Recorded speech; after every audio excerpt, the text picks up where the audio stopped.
Halos magta-3 kilo ata ito. Tingnan nyo.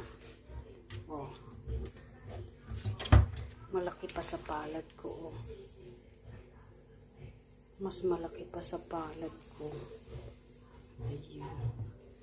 Mas malaki pa guys sa palad ko. Oh. Halos yung palad ko ito kalaki.